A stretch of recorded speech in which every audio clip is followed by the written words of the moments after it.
नमस्कार दोस्तों, स्वागत है आप सभी का यूएम स्टडी में। दोस्तों कैसे हो आप सभी? आई होप के सभी अच्छे होंगे। तो लास्ट क्लास में हम क्या पढ़ रहे थे दोस्तों? लास्ट क्लास में हमने डिस्कस किया था कि जो 1919 ईस्वी का मोंटेग्यू चैम्सफोर्ड सुधार अधिनियम आया था, तो दोस्तों इसी के अंदर ही दोस्तों 1919 से 1935 ईस्वी तक प्रांतों में द्विवेद शासन लगाया गया था दोस्तों।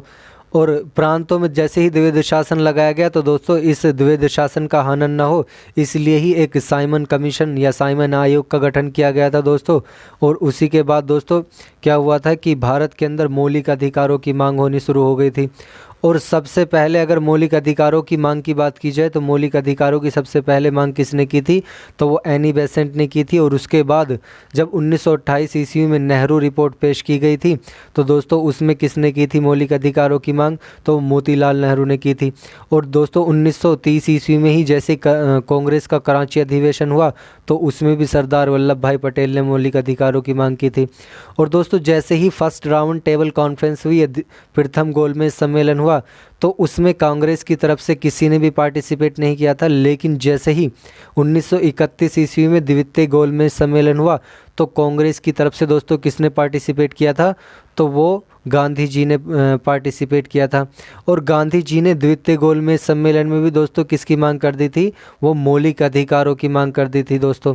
और मौलिक अधिकारों की जैसे ही मांग की थी तो दोस्तों अंग्रेज़ों के द्वारा भी, ब्रिटिशर्स के द्वारा भी ये आश्वासन दिया गया था भारतीयों को कि जैसे ही अगला एक्ट बनकर जाएगा भारत में तो भारतीयों को क्या दिया जाएगा दोस्तों? वो मौलिक अधिकार या फंडामेंटल राइट्स का प्रावधान दिया जाएगा। लेकिन जैसे ही 1935 ईस्वी का भारत शासन अधिनियम आया था तो इसके अंदर जो था सब कुछ दिया गया था भारतीयों के लिए, लेकिन क्या नहीं दिया गया था दोस्तों? इसमें मौलिक अधिकार नहीं थे दोस्तों। इसी के अंतर्गत ही क्योंकि 70 से 80% जो हमारा संविधान बना था दोस्तों वो किसके अंदर से बना था, किसके तहत बना था? तो वो दोस्तों 1935 ईस्वी के भारत शासन अधिनियम से बना था। लेकिन इसमें क्या नहीं थे? वो मौलिक अधिकार नहीं थे।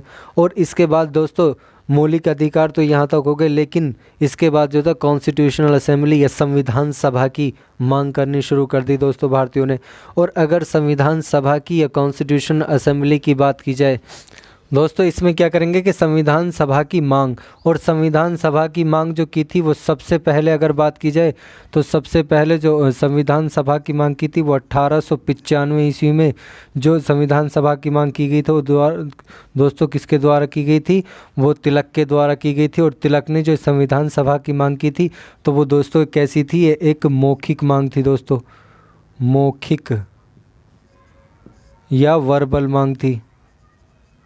और दोस्तों इसके बाद जो संविधान सभा की मांग की तो वो 1934 ईस्वी में जो संविधान सभा की मांग की थी तो वो दोस्तों किसने की थी? वो एम.एन. रॉय ने की थी दोस्तों।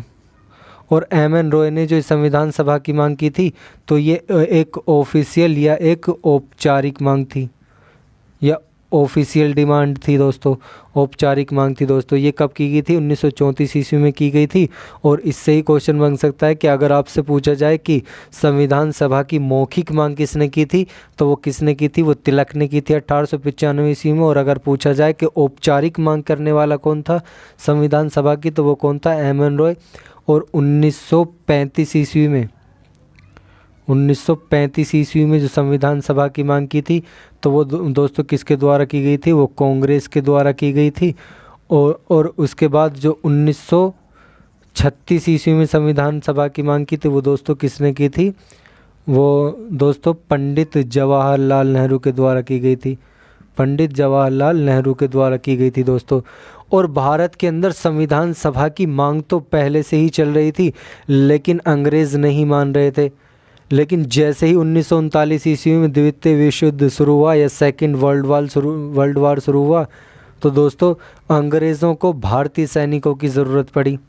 और जैसे ही भारतीय सैनिकों की ज़रूरत पड़ी तो भारतीयों ने, कांग्रेस ने पूरी तरीके से मना कर दिया कि जब तक आप हमारी संविधान सभा की या कॉन्स्टिट्यूशनल असेंबली की डिमांड को पूरा नहीं करोगे तो तब तक कोई भी भारतीय सैनिक दोस्तों युद्ध में नहीं जाएगा।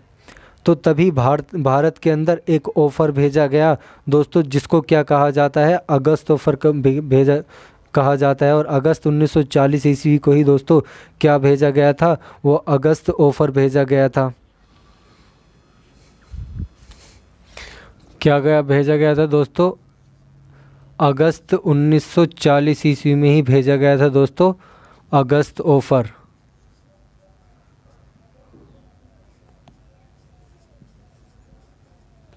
और दोस्तों क्या था ये अगस्त ऑफर? इसी के अंतर्गत ही दोस्तों क्या किया गया था? अगस्त ऑफर।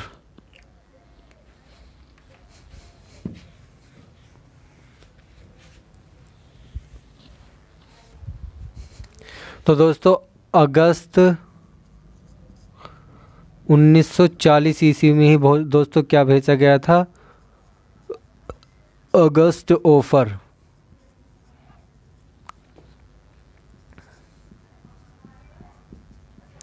अगस्त ऑफर। और दोस्तों ये जैसे ही अगस्त ऑफर भेजा गया था 1940 ईस्वी में, तो इसी अगस्त ऑफर को दोस्तों गांधी जी ने क्या कहा था? जंग लगी कील कहा था दोस्तों। क्या कहा था? जंग लगी कील। दोस्तों इससे क्वेश्चन बन सकता है कि गांधी जी ने जंग लगी कील किसको कहा था दोस्तों? तो किसको कहा था? तो वो अगस्त ऑफर को कहा था।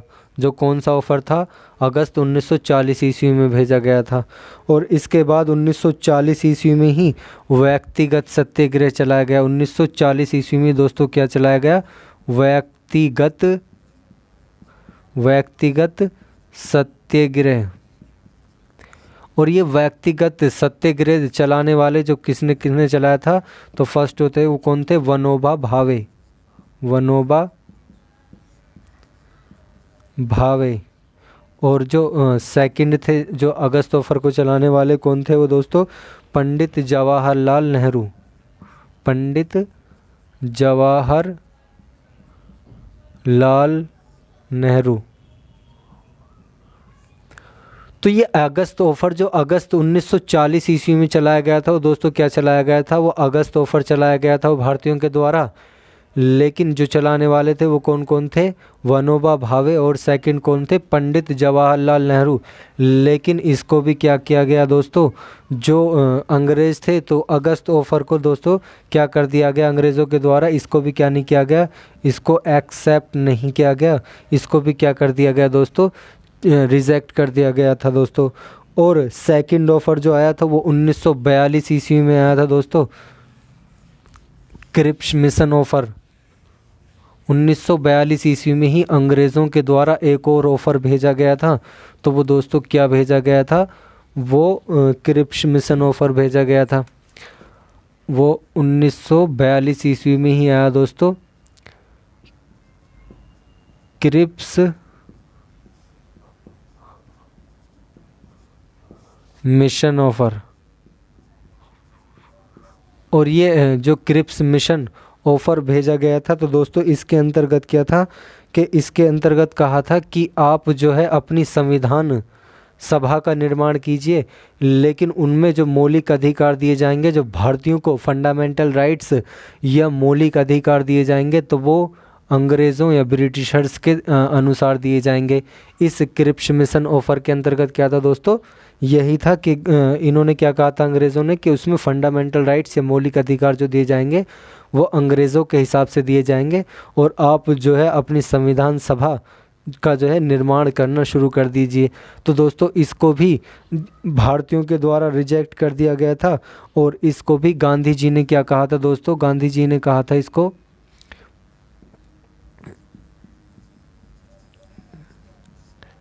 गांधी जी ने क्या कहा था दोस्तों? इसको कहा था पोस्ट डेटेड चेक।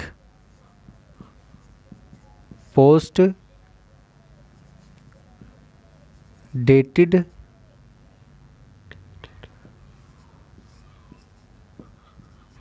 चेक। और इसको पंडित जवाहरलाल नेहरू ने क्या कहा था दोस्तों? पंडित जवाहरलाल नेहरू ने दोस्तों इसको क्या कहा था? Post dated check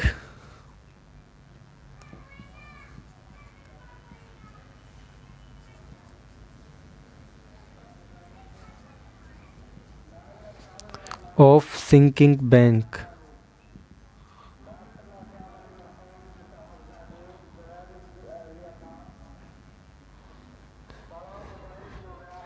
post dated cheque of sinking bank, इसको क्या कहा था कि डूबते हुए बैंक का पोस्ट डेटेड चेक कहा था। वो दोस्तों किसने कहा था?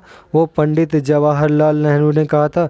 यानी कि जो 1942 ईस्वी में क्रिप्स मिशन ऑफर या क्रिप्स मिशन जो ऑफ़र भेजा गया था, तो दोस्तों इसके अंतर्गत क्या हुआ था कि जो इन्होंने कहा था कि हमारे हिसाब से दिए जाएंगे, तो दोस्तों भारतीयों के द्वारा क्या किया गया था, इसको एक्सेप्ट नहीं किया गया था। और गांधी जी ने भी इसको क्या कहा था? पोस्ट डेटेड चेक कहा था। और अगर पंडित जवाहरलाल नेहरू की बात की जाए तो पंडित जवाहरलाल नेहरू ने क्या कहा था दोस्तों? Post dated cheque of sinking bank, यानी कि डूबते हुए बैंक का पोस्ट डेटेड चेक कहा था दोस्तों। तो इसके भी द्वारा दोस्तों इन्हें एक्सेप्ट नहीं किया गया था। और दोस्तों जैसे ही सेकेंड वर्ल्ड वार शुरू हुआ, जैसे ही द्वितीय विश्व युद्ध शुरू हुआ, तो जो अंग्रेज़ों ने जो था वो किसका साथ दिया था दोस्तों? वो अमेरिका का साथ दिया था। यानी कि ब्रिटेन ने द्वितीय विश्व युद्ध में किसका साथ दिया था? अमेरिका का साथ दिया था। और जैसे ही अमेरिका का साथ दिया तो जापान ने जैसे ही किस पर हमले कर रहा था? अमेरिका पर, तो वो किस पर हमले करने लगा? वो ब्रिटेन पर भी हमले करने लगा। और दोस्तों भारतीयों को भी क्या होने लगा दोस्तों? इन्हें भी डर सताने लगा, क्योंकि भारत किसके अधीन आता था? वो ब्रिटेन के अधीन आता था। तो इसलिए क्योंकि भारतीयों को भी डर सताने लगा था, तो इसलिए ही भारतीयों के द्वारा ही चलाया गया दोस्तों वो कौन सा आंदोलन चलाया गया था? तो वो क्विट इंडिया मूवमेंट चलाया गया था।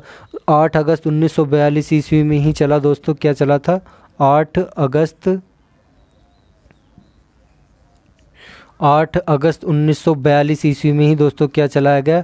क्विट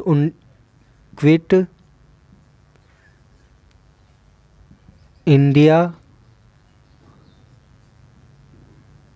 मूवमेंट या भारत छोड़ो आंदोलन, भारत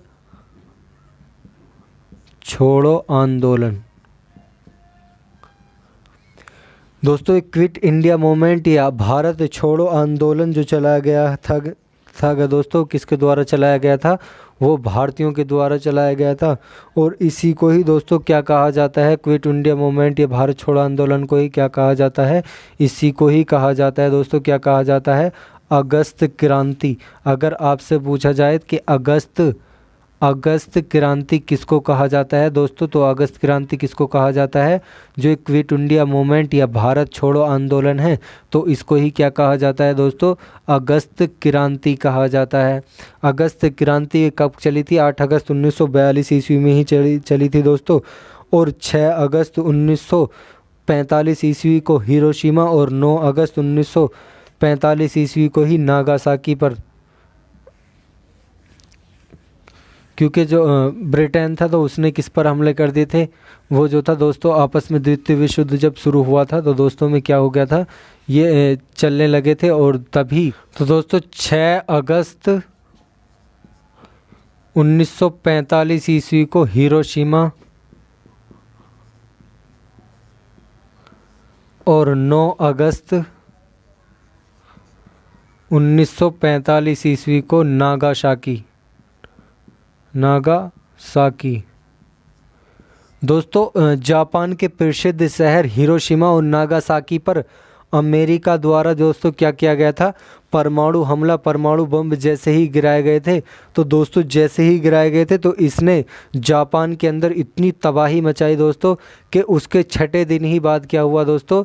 जापान ने अमेरिका के सामने क्या कर दिया था? वो सरेंडर कर दिया था। और जैसे ही सरेंडर किया तो तभी क्या हुआ कि जैसे ही द्वितीय विश्व युद्ध क्या हुआ दोस्तों? समाप्त हो गया था। और जैसे ही द्वितीय विश्व युद्ध समाप्त हुआ तो पूरे के पूरे जापान और अमेरिका के अंदर क्या हो गया दोस्तों? आर्थिक मंदी छा गई थी। और इसकी वजह से जैसे ही द्वितीय विश्व युद्ध हुआ था तो इसके अंदर जो था पूरी दुनिया के अंदर ही क्या हो गया था दोस्तों? आर्थिक मंदी छा गई थी। और जैसे ही दोस्तों आर्थिक मंदी छा गई थी और इसी को नियंत्रण करने के लिए दोस्तों 24 अक्टूबर 1945 ईस्वी को ही 24 अक्टूबर 1945 ईस्वी को ही दोस्तों यूएनओ की स्थापना की गई। यानी कि जो शांति बहाल करने के लिए और इन सभी, क्योंकि ऐसा परमाणु बम या इतना जो बड़ा हमला हुआ था, इस तरीके का हमला दोबारा ना हो पाए और कोई भी जो अपनी परमाणु शक्ति है उसका इस्तेमाल ना किया जा सके दोबारा। और इसी चीज़ को और शांति को नियंत्रण करने के लिए पूरी दुनिया में ही इस यूएनओ की स्थापना की गई थी। और यूएनओ की स्थापना कब की गई थी? वो 24 अक्टूबर 1945 ईस्वी को की गई थी। और दोस्तों 1946 ईस्वी में ही कैबिनेट मिशन योजना बनाई गई थी दोस्तों। और इसी के अंतर्गत ही दोस्तों क्या हो गया था कि जो इंटरिम गवर्नमेंट इसी के अंदर ही बनेगी दोस्तों। तो इसको हम पढ़ेंगे कल। आज के लिए बस इतना ही दोस्तों। जय हिंद, जय भारत।